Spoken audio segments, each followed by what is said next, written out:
तनाव इस युग की बड़ी व्याधि।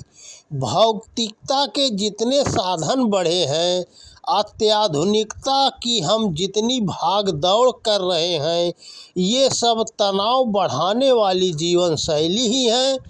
तभी तो आज उन्हीं देशों में मानसिक समस्याएं तथा मनोशारीरिक रोगों की संख्या बढ़ी हुई है, जहां विज्ञान ने खूब प्रगति की है।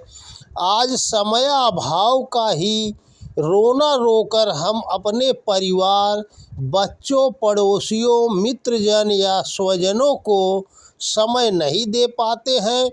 पूर्वजों से जानिए किस प्रकार हिल मिलकर संयुक्त परिवार में जीते और सहज प्रकृत रूप से संतुष्ट रहते हुए सारा दायित्व निभाते थे।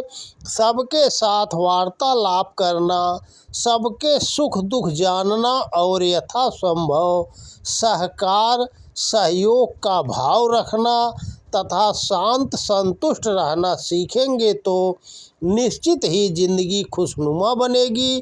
शारीरिक श्रम करते हैं, उन्हें मानसिक श्रम भी करना चाहिए, जिससे संतुलन स्थापित हो।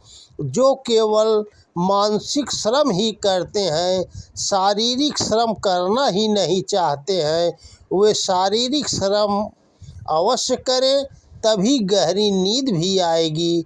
केवल मानसिक श्रम से भी अनेक प्रकार की स्वास्थ्य समस्याएं जैसे अनिद्रा, तनाव, डिप्रेशन, माइग्रेन, कब्ज, उच्च रक्तचाप तथा निम्न रक्तचाप, मधुमेह, वायु दोष आदि जन्म लेते हैं।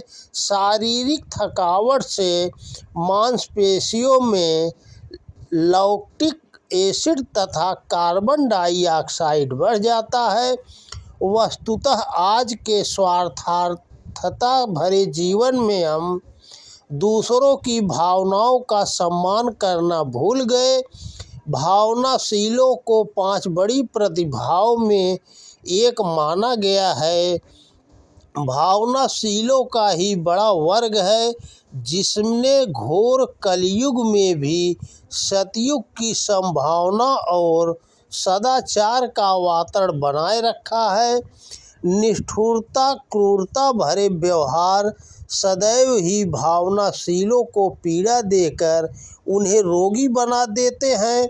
अतः परस्पर आत्मीयता, इंसानियत रहेगी तो वसुधैव कुटुंबकम तथा आत्मवत् सर्वभूतेषु का दिव्य आदर्श जो परम पूज्य गुरुदेव ने सिखाया है, वह जीवंत बना रहेगा तथा नवयुग के जीने की प्रबल संभावना होगी।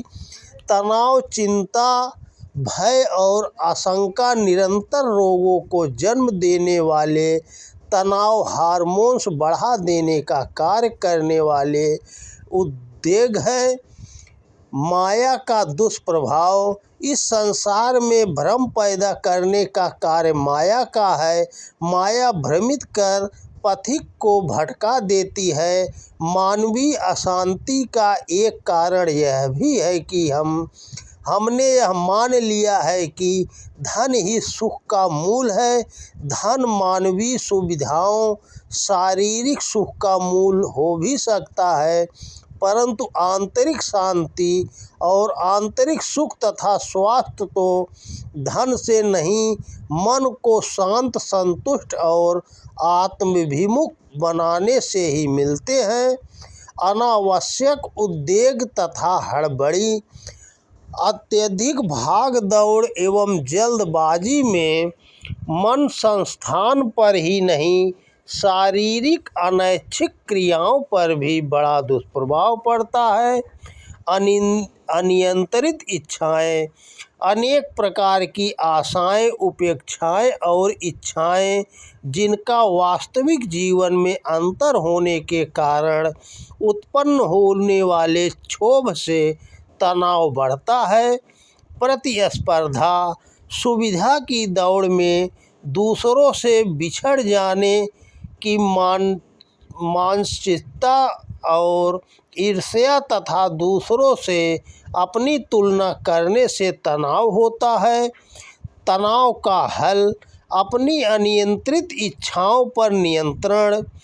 गोधन गजधन बाजधन और रतन धन खान, जब आवे संतोष धन सब धन धूरि समान। आशय यह है कि संतोष रूपी धन के आगे समस्त प्रकार के धन निरर्थक है, अतः हमें संतोष रखना होगा। मानस में भी नवधा भक्ति के अंतर्गत भी संतोष को 8वीं भक्ति बताया गया है। यथा आठव जथा लाभ संतोषा, सपने नहीं देखई पर दोषा। मन की शांति के लिए योग, ध्यान, प्राणायाम, ईश्वर उपासना, स्वाध्याय एवं सत्संग, प्रकृति से निकटता के अवलंबन की जरूरत है। प्राकृतिक जीवन शैली अपनाएं। तो दोस्तों नमस्कार, वीडियो पसंद आए ज़्यादा से ज़्यादा शेयर करें। जय श्री कृष्ण।